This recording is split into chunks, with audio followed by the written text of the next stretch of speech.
প্রিয় viewers, welcome back to Humaira's kitchen. আজকে share করছি পাকা কলা দিয়ে তৈরি করা মিনি প্যানকেক।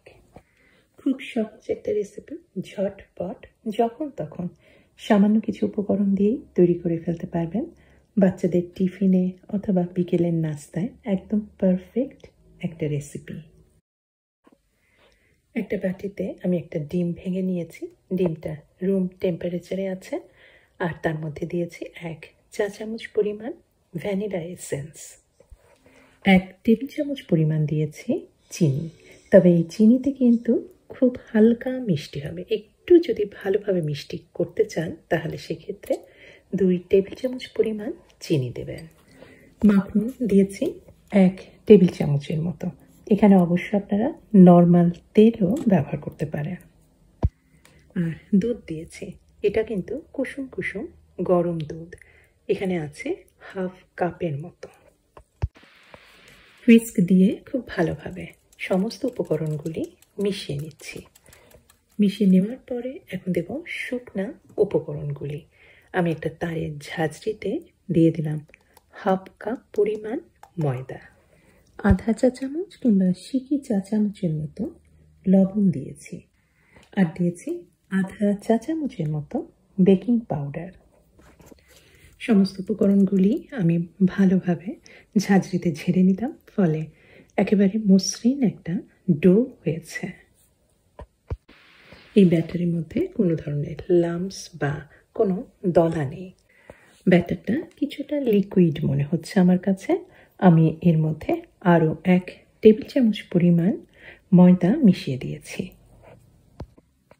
আমি একটা কলা এইরকম একটু পুরু করে কেটে রাখছি। এই পরিমাণ ব্যাটার দিয়ে কলার মিনি প্যানকেক তৈরি করার জন্য 2টা কি 3টা বড় সাইজের কলা লাগবে। এখন মিনি প্যানকেকগুলি সব ভাজবো। আমি চুলায় একটা প্যান চড়িয়ে দিয়েছি, তার মধ্যে দিয়েছি সামান্য একটু তেল। এটা তেল দিতেও পারেন, নাও দিতে পারেন। যেহেতু এটা ননস্টিক প্যান, এটা কিন্তু সহজেই ওঠানো যাবে প্যানকেকগুলি তাওয়া থেকে। আর তার মধ্যে আমি জাস্ট ব্যাটারের মধ্যে চুবিয়ে চুবিয়ে দিয়ে দিচ্ছি।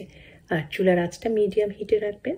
আর এভাবেই কিছুক্ষণ জাস্ট মিনিট খানেক রেখে উল্টিয়ে দিয়ে তারপরে আবার তার দিকটা কিছুক্ষণ রেখে তৈরি হয়ে গেল খুব সহজে, খুব কম সময়ে কলার মিনি প্যানকেক।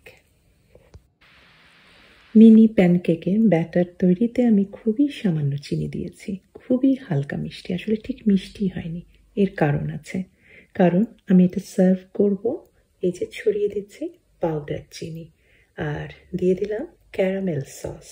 আপনারা ক্যারামেল সস ব্যবহার করতে পারেন, চকলেট সস ব্যবহার করতে পারেন, নিউটেলা এটাও ব্যবহার করতে পারেন, যেটা আপনাদের ইচ্ছা।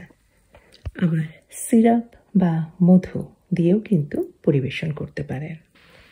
আশা করি খুব ঝটপট সহজ এই রেসিপিটা আপনাদের পছন্দ হয়েছে। আর পছন্দ হলে অনুরোধ করব অবশ্যই আমার চ্যানেলকে সাবস্ক্রাইব করে আমার চ্যানেলের সাথেই থাকবেন। সবাইকে অনেক ধন্যবাদ জানিয়ে শেষ করছি। আমি হুমায়রা। আল্লাহ হাফেজ।